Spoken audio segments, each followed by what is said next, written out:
Hello and welcome friends. परत एकदा आदिशी ग्राफिक्समध्ये तुमचं स्वागत आहे. आज आपण शिकणार आहोत फोटोला एडिट कसं करायचं. तर एखादी फोटो घेण्यासाठी एलिमेंट्समधनं घेऊ शकता किंवा अपलोड्समधनं घेऊ शकता. तर मी एलिमेंट्समध्ये सर्च करणार आहे. कुठलाही रँडम फोटो घेऊ शकता तुम्ही. A girl in London. चला फोटो घेऊन बघूया आपण. म्हणजे मला फोटोबरोबर इमेजबरोबर बॅकग्राऊंड देखील हवा आहे. तर इथे फोटोजमध्ये मला लंडनचे स्पेशली लंडन ब्रिजचे वेगवेगळे फोटोज अवेलेबल झालेले आहेत. त्यापैकी असा एक फोटो हवा आहे ज्यामध्ये एखादी व्यक्ती देखील असेल आणि त्याच्या बॅकग्राऊंडला लंडन ब्रिज असणार. बघूया आपल्याला भेटते का. एक्सप्लोर करूया. एक फोटो सापडला आहे मला. तर हा बघा, यामध्ये मागे ब्रिज आहे आणि एक मुलगी बसलेली आहे समोर. तर याला आपण एडिटिंग स्टार्ट करूया. सर्वप्रथम टेक्स्ट ॲड करून घेऊ. इथून ॲड करायचं ॲड हेडिंगमधनं, किंवा आपण टेक्स्ट कॉम्बिनेशन्स बघितलेले आहेत, फॉन्ट कॉम्बिनेशन्स ऑलरेडी. तर त्यापैकीच कुठलाही एक कॉम्बिनेशन आपण इथून पिक करू शकतो. खूप छान छान रंगाचे वेगवेगळ्या स्टाईल्समध्ये इथे दिलेले आहेत कॉम्बिनेशन्स. तर हा एक निऑन इफेक्टमधला टेक्स्ट मी घेतलेला आहे. त्यातलं मॅटर आपण चेंज करू शकतो, टेक्स्ट चेंज करू शकतो. कम्प्लिटली एडिटेबल आहे. आपण लिहून घेऊया हॅलो.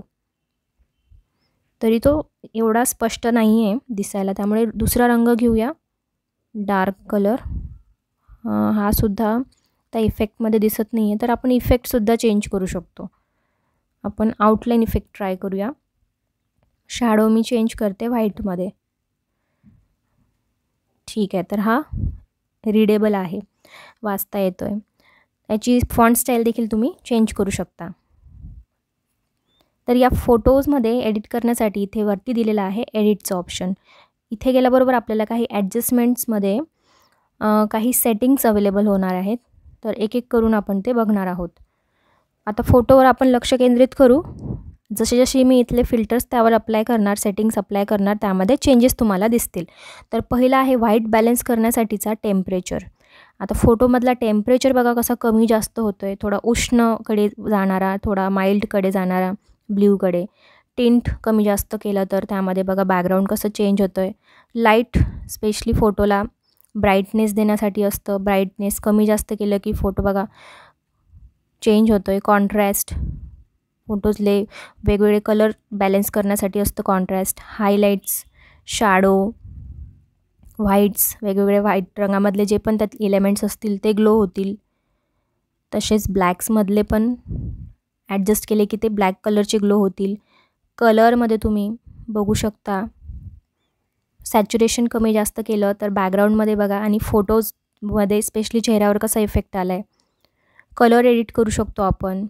इथे हा जो एक कलरची लाईन दिलेली आहे, जसे जसे तुम्ही त्याला स्क्रोल करू आपण त्या त्या रंगाचं तिथे इफेक्ट दिसेल. जसं आता रेडकडे जाणारा उजवीकडे बॅकग्राऊंड थोडा रेडिशमध्ये होतो आहे, आणि तेच मायनसमध्ये केलं आपण तर तो ग्रीनकडे, ऑरेंजकडे चेंज होतो आहे, ब्ल्यूकडे. सॅच्युरेशन पण कमी जास्त करून बघितलं तर बघा कसं चेंज होतो आहे. टेक्स्चरमध्ये शार्पनेस आणण्यासाठी एखाद्या एलिमेंटच्या, फोटोची क्लॅरिटी वाढवण्यासाठी व्यवस्थित ॲडजस्टमेंट केलं की आपल्याला आपली फोटो कितीही जुनी असली तरी क्लिअर करता येतं. आता इथे मॅजिक स्टुडिओमध्ये पहिलं ऑप्शन आहे बीज रिमूव्हर. हे आपल्याला माहिती आहे. बॅकग्राऊंड रिमूव्ह करण्यासाठी हा प्रोमध्ये दिलेला ऑप्शन आहे. बॅकग्राऊंड रिमूव्ह झाला नसेल तर रिमूव्ह बीजी या वेबसाईटवर जाऊनसुद्धा आपण चेंज करू शकतो. मला बॅकग्राऊंड हवं आहे. आता आहे बीजी जनरेटर. तर आपला मागचा बॅकग्राऊंड देखील आपण चेंज करू शकतो. कसं तर बघा, इथे सिम्पली लिहायचं, आपल्याला डिस्क्राईब करायचं काय हवे तुम्हाला मागे. तर मी लिहिणार मला ट्रीज हवेत मागे. जिथे ब्रिज आहे ना त्याच्या जागेवर मला ट्रीज हवेत. तर बघूया तो काय जनरेट करून देतो आपल्याला. प्रोसेसिंग स्टार्ट झाली आहे. खूप मॅजिकल फीचर आहे हा. जो बॅकग्राऊंड आहे तो नसेल तर आपल्याला दुसरा देखील आपण घेऊ शकतो. तर इथे बघा 4 ऑप्शन त्यांनी मला दिलेले आहेत.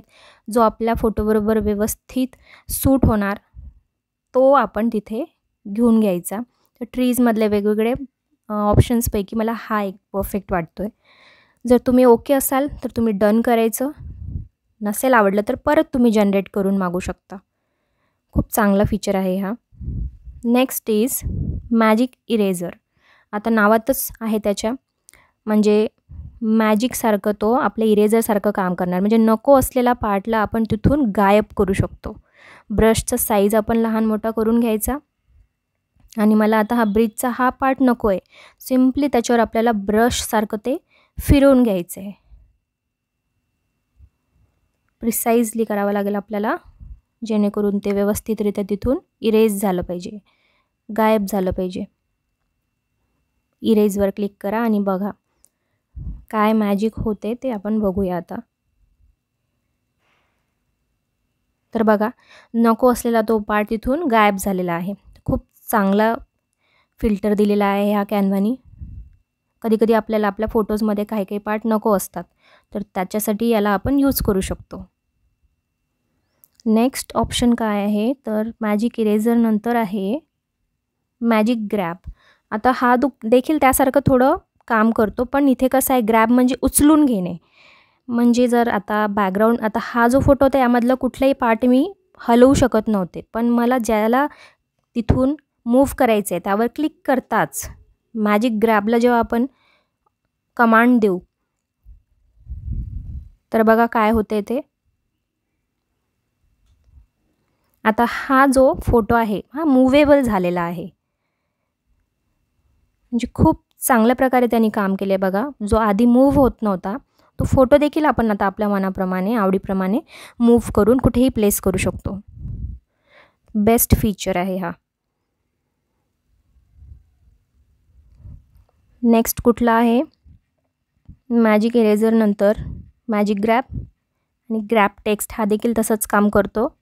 मॅजिक एक्सपॅन्ड यामध्ये बघूया काय आहे, तर यामध्ये क्रॉपचे ऑप्शन दिलेले आहेत. एक तर तुम्हाला फुल कुठला भाग क्रॉप करायचा आहे, एक्सपॅन्ड करायचा आहे, स्मार्ट क्रॉपनी तुम्ही ते करू शकता. फोटोला तो नीट ॲडजस्ट करून देणार, साईज लहान मोठा त्या बॅकग्राऊंडच्या हिशोबाने तो व्यवस्थित सेट करून देणार, म्हणजे एक प्रोफेशनल लुक त्याला देणार. आणि वेगवेगळे रेशोजमध्ये इथे फ्रेम्स दिलेला आहेत, 1:1, 9:6, 16:9. तर वेगवेगळे आपण ट्राय करून बघायचे. आता फिल्टर्स आहेत इथे काही. या प्रत्येक फिल्टरचा जर वापर केला आपण तर तुम्ही बघू शकता आपल्या सिम्पलच्या फोटोलासुद्धा आपण एक चांगलं लुक देऊ शकतो, त्याला एन्हान्स करू शकतो. बरेच वेगवेगळ्या प्रकारचे फिल्टर्स आहेत, पण ओपन करून घेऊया सगळे. इथे नॅचरलमध्ये वेगवेगळे कॅटेगरीज आहेत. जसं फोटोला एकदम नॅचरल लुक द्यायचं असेल तर त्यामध्ये वेगवेगळ्या नावाखाली तुम्ही इथे ते ट्राय करून घेऊ शकता. त्याची इंटेन्सिटी कमी जास्त करू शकता. वॉर्ममध्ये त्याला थोडा उष्ण दाखवायचं असेल, म्हणजे लाईट त्याच्यावर दाखवायचं असेल. कूलमध्ये म्हणजे थोडा शॅडो इफेक्ट द्यायचा असेल, एकदम माइल्ड दाखवायचं असेल तर या कूलमधले तुम्ही फीचर ट्राय करू शकता. विविडमध्ये बघा थोडंसं कलर त्याचा आपण वाढवलेला आहे. सॉफ्ट दाखवायचं आहे फोटोला तर सॉफ्टमधले काही ऑप्शन्स आहेत.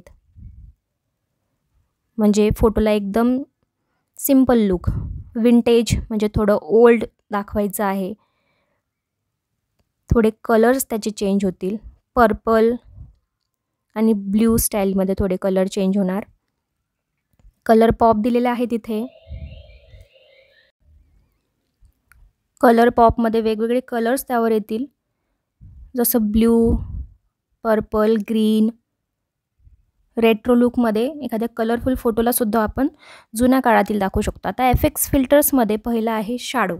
शॅडोमध्ये इथे एखाद्या फोटोला अट्रॅक्टिव्ह दाखवायचं असेल, म्हणजे त्याला स्पष्टपणे ठळकपणे दाखवायचं असेल त्या पूर्ण बॅकग्राऊंडमध्ये, तर त्याला ग्लो इफेक्ट देऊ शकतो. जसं ग्लोमध्ये आता इथे आपण त्याचं कलर चेंज केल्यावर तो नीट दिसेल.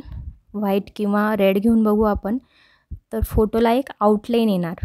सो आपण हा लाल रंग घेतला, त्याचा थोडा साईज वाढवला की बघा फोटोच्या आजूबाजूला एक लाल रंगाचा ग्लो आलेला आहे, तर तो आपल्या फोटोला ठळकपणे दाखवतो आहे. ड्रॉप आउटलाईन, एक आउटलाईन येणार. शॅडो देऊ शकता तुम्ही खाली, पेज लिफ्ट करू शकता, बॅकड्रॉप देऊ शकता म्हणजे त्याला शॅडो दाखवू शकता. ब्लर माउंट करू शकता, म्हणजे त्याला फोटोला थोडं अस्पष्ट करू शकतो आपण. काही बॅकग्राऊंडला जर दाखवायचं नसेल नीट तर त्याला आपण अस्पष्ट देखील दाखवू शकतो. Next is duotone. यामध्ये फोटोचा रंग देखील आपण चेंज करू शकतो. Custom, cherry. आता इथे वेगवेगळे रंग दिलेले आहेत. Fuchsia, blush. जसं जसं मी क्लिक करते बघा फोटोवर चेंजेस होत आहेत. मिंट इफेक्ट येतोय. वेगवेगळ्या प्रकारचे कलर्स त्यावर येत आहेत. ब्लर, जसं की मी सांगितलं, तर एखादा फोटोचा पर्टिक्युलर एखादा पार्ट जर ब्लर करायचा असेल किंवा होल इमेजेस तुम्हाला ब्लर करायची असेल तर ते देखील आपण करू शकतो या फीचरचा वापर करून. इंटेन्सिटी कमी जास्त करू शकतो. ब्लरनेस किती हवा आहे, जास्त ब्लर करायचा आहे की कमी. बघा फोटो कशी अस्पष्ट होत जाते. जशी जशी त्याची इंटेन्सिटी वाढवतोय आपण तशी त्याचं ब्लरनेस पण वाढत चाललं आहे. तर हे होते काही इफेक्ट्स. त्यानंतर होतं ऑटो फोकस. आता ऑटो फोकसमध्ये कॅनवा ऑटोमॅटिकली आपल्या मेन इमेजला फोकसमध्ये आणतो, म्हणजे त्याला स्पष्टपणे दाखवतो आणि मागचा जो बॅकग्राऊंड आहे त्याला ब्लर इफेक्ट देतो. म्हणजे आपल्या फोटोमधला जो मेन पार्ट आहे त्याला कसं एन्हान्स करायचं ते आपण या ऑटो फोकस या फिल्टरच्या मदतीने आपण करू शकतो. त्यानंतर फेस रिटच. फेस रिटचसाठी आपल्याला एखादी सिंपल किंवा ज्याला बॅकग्राऊंड नसेल अशी फोटो घ्यायला हवी, कारण त्याद्वारे आपण त्याच्या फेसचे जे काही फीचर्स कधी कधी आपल्याला एन्हान्स करायचे असतात ना, तर त्याला छान लुक देण्यासाठी या फिल्टरचा वापर केला जातो. म्हणजे शार्पनेस दाखवायची असेल, आणखीन त्याला सुंदर दाखवायचं असेल, ठळकपणे दाखवायचे असेल आपले फीचर्स, तर या टूलच्या हेल्पनी ते खूप छान प्रकारे करता येतं. म्हणजे स्मूथ स्किन आपण फिल्टर्स वापरतो ना जसे कॅमेऱ्यामध्ये, तशाचाच हा प्रकार आहे. तर हे होते काही खूप छान छान फीचर्स एडिटमधले, जे एखाद्या सिम्पलच्या फोटोलासुद्धा खूप छान लुक देऊ शकतात आणि आपण एखाद्या जुन्या फोटोलासुद्धा नवीन रूपात प्रेझेंट करू शकतो. आता हा एक सिंपल फोटो आपण घेतलेला, पण आपण आता याला रेट्रो लुक देऊ शकतो, कारण रेट्रोमधलं तिथे आपण एडिटमध्ये बघितलेलं आहे एक फीचर होता. तर त्या फिल्टरचा आपण वापर करून या फोटोला रेट्रो लुक देण्यासाठी एक बॅकग्राऊंड घेऊन घेऊया. तर हा एक बॅकग्राऊंड आवडला आहे मला. त्याला सिम्पली मी काय केलं, मागे प्लेस केलं, रिप्लेस ॲज अ बॅकग्राऊंड.